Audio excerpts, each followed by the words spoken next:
guys, welcome back to my channel. I'm back again today with another reaction. First, black cookout. This was actually recommended by one of my subscribers. So, I'm gonna be checking out this video. This is gonna be interesting.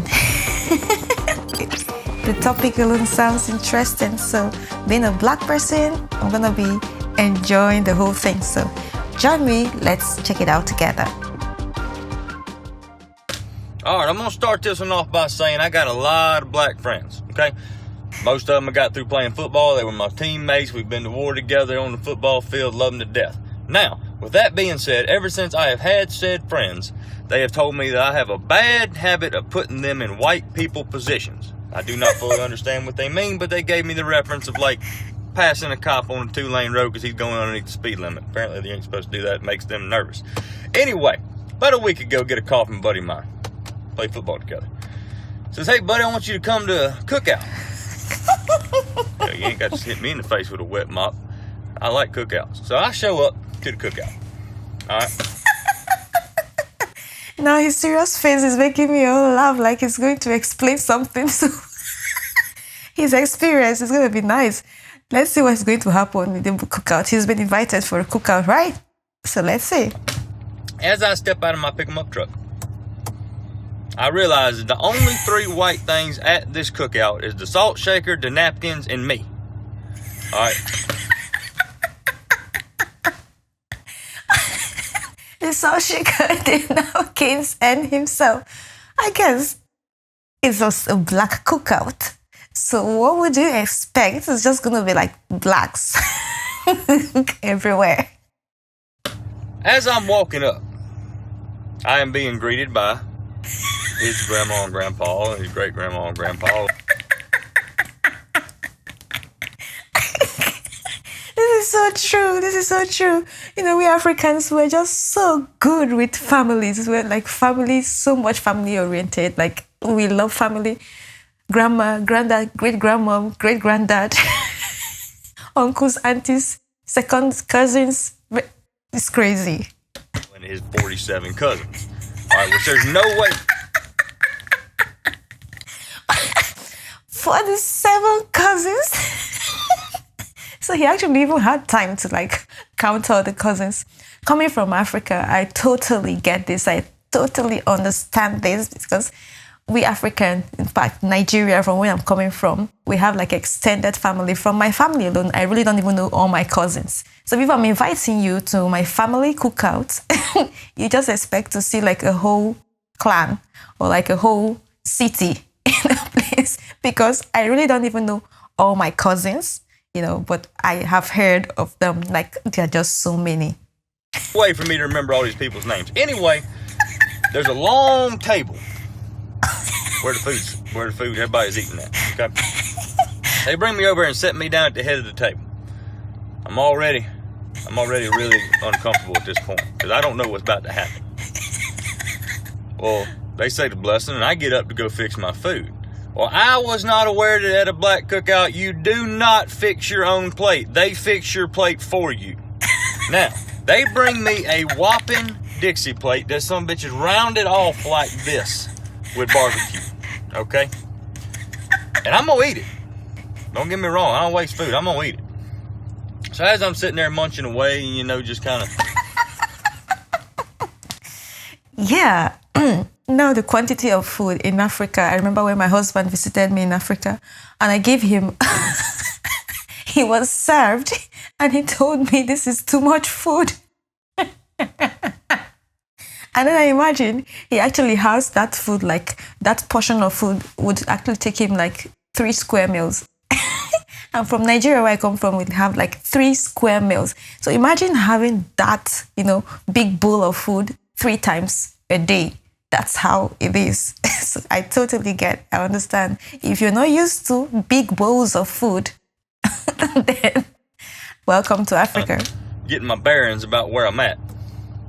These 2 ladies walk up to me, 2 of his aunties, with 2 different potato salads. All right. They say, we want to get your opinion on which one of these is better. Now, apparently just because I'm white, I'm supposed to know the different calibers of mayonnaise. Well, I ain't finna piss nobody off at this cookout, okay? So I guess I always expect that being a white, you would know mayonnaise, you eat lots of mayonnaise and all that. So it's expected that you would know the difference. And we Africans, we like competitions like a lot. So 2 aunts coming with 2 different bowls of salad for you to try. That is so us. okay, so I ate both of them, and I told them that they were just so damn good, both of them, I couldn't pick one. Now, at this current time, I am almost in a food coma because I've ate so much because I didn't want to disrespect nobody's cooking there.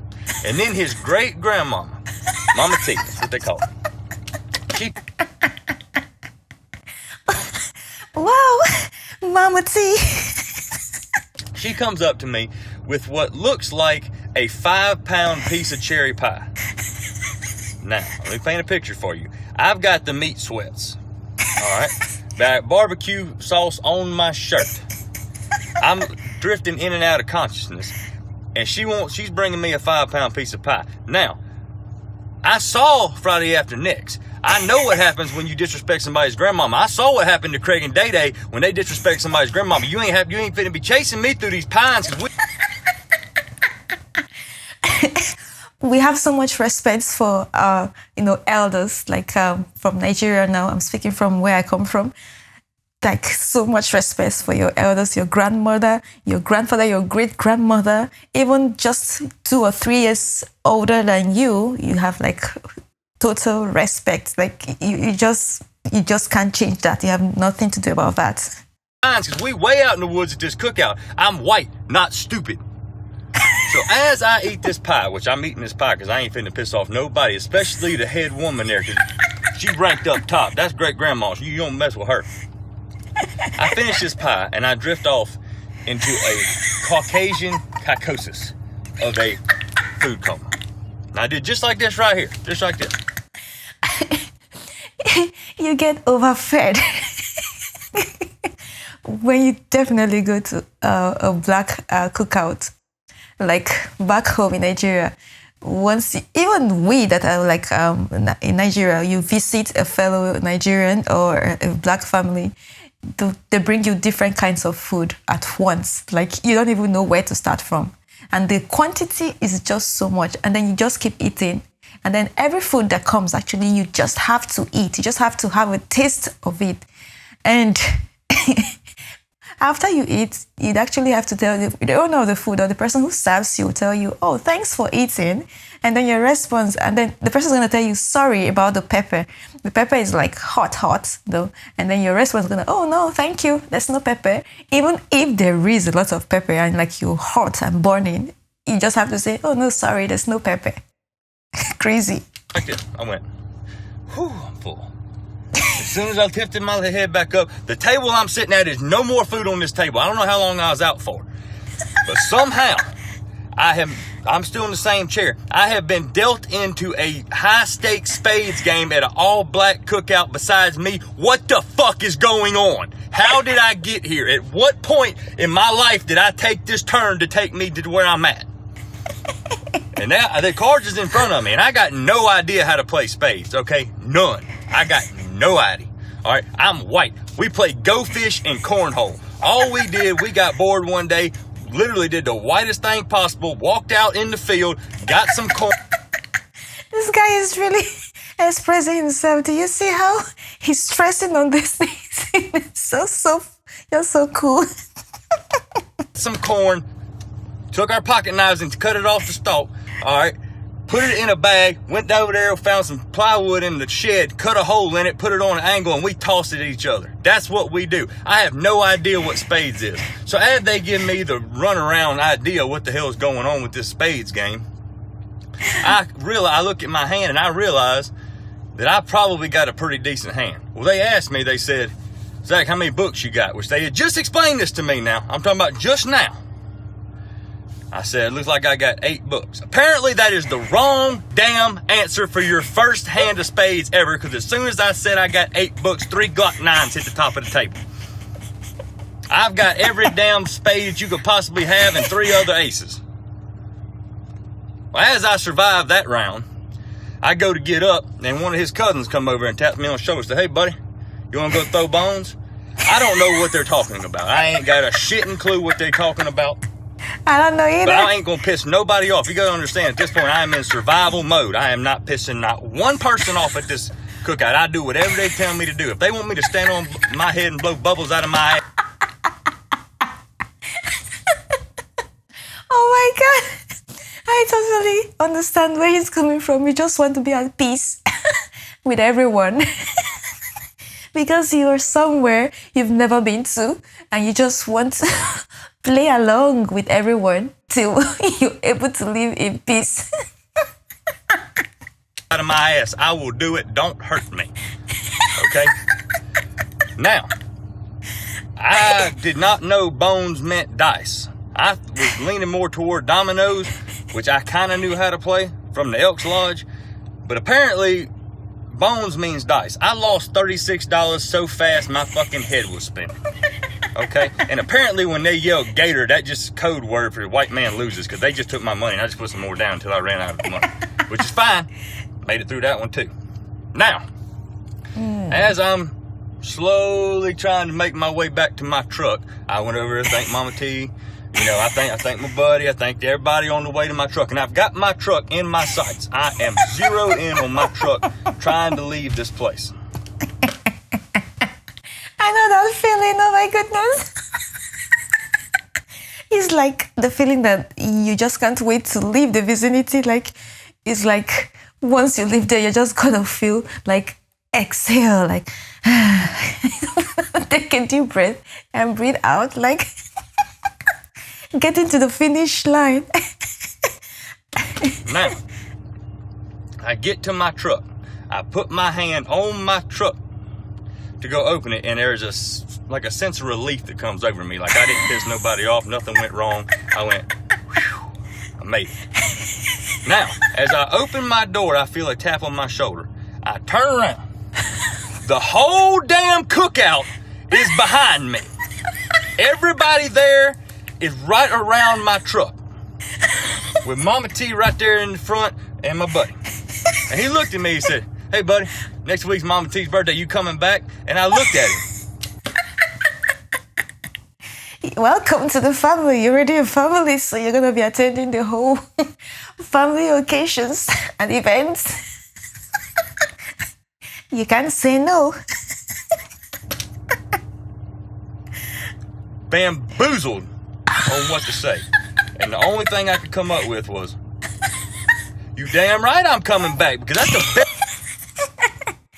At this point, with the whole crowd and everything behind you and in front of you, you definitely have no choice. There's just no coming out from your mouth. Like, even if you really want to say no, or I'm going to be busy, out of the fear and the whole thing, you would end up saying, "Oh, yeah, sure."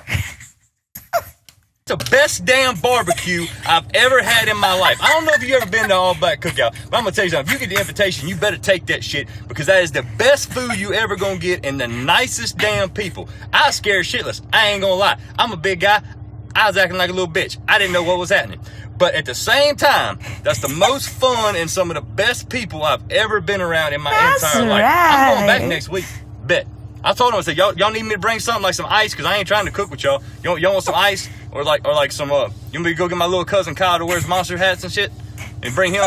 You know, so he'll feel at home. He got wife beaters and stuff. What y'all need? They told me I couldn't bring nothing but myself, me, and I. Which I will be there. I'm white, not stupid. I ain't pissing nobody off. Shit. Oh my God. Oh my God. This was just so cool.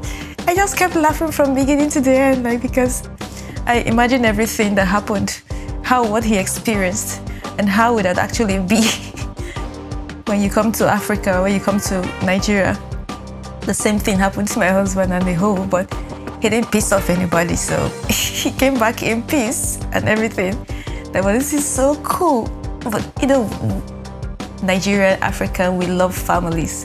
You know, once we accept you, you always be welcomed into the family, like you're just like one of us already. That's how we do it back home in Nigeria. So this is so cool. This is just a very funny video. I love his his facial expressions, the way he's, pointing out, things and saying them so serious with a straight face. Like, this was something he really needed to get off his chest for those white brothers and sisters who would want to also go for a black cookout.